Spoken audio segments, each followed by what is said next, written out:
Some people often ask if federalism is good for the American democracy. What is federalism? Federalism is the constitutional sharing of political power between the federal government and the states. Some of the powers of the federal government include power to declare war, power to coin money and regulate its value, and power to regulate immigration.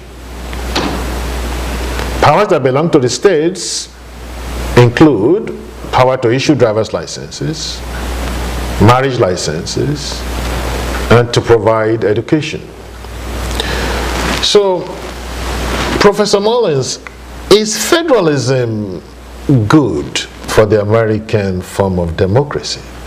Well, to be honest with you, I don't think so. I think the United States would be better off if we used the unitary system, which is used by the majority of the democratized world, including our allies, Great Britain and France and Japan. The unitary system is a system where you have the responsibilities and the powers of government concentrated at the national level. Those countries you just mentioned are more homogeneous than we are. We cannot employ a unitary system of government for two key reasons. We are too large and too diverse compared to those countries you mentioned.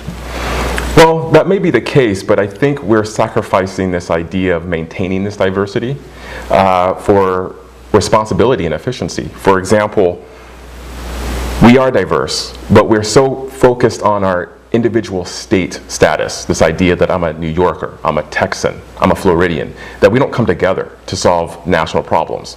Katrina comes to mind. You have a hurricane that comes to New Orleans, and it took us 4 days to respond. It's actually easier for our government to respond to an earthquake in Haiti than to civilians, American citizens in our own cities. Well, federalism may have some of its shortcomings, but it does force Americans, particularly its government, to unite.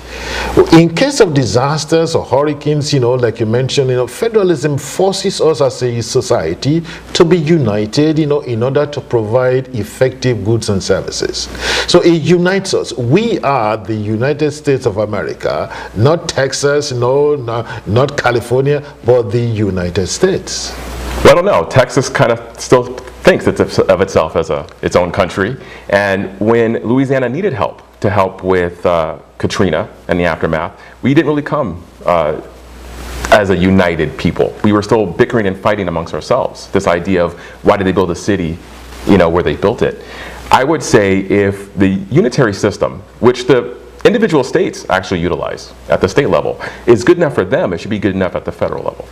Well, it is good enough for them at the state level. In the end, federalism supersedes all of them.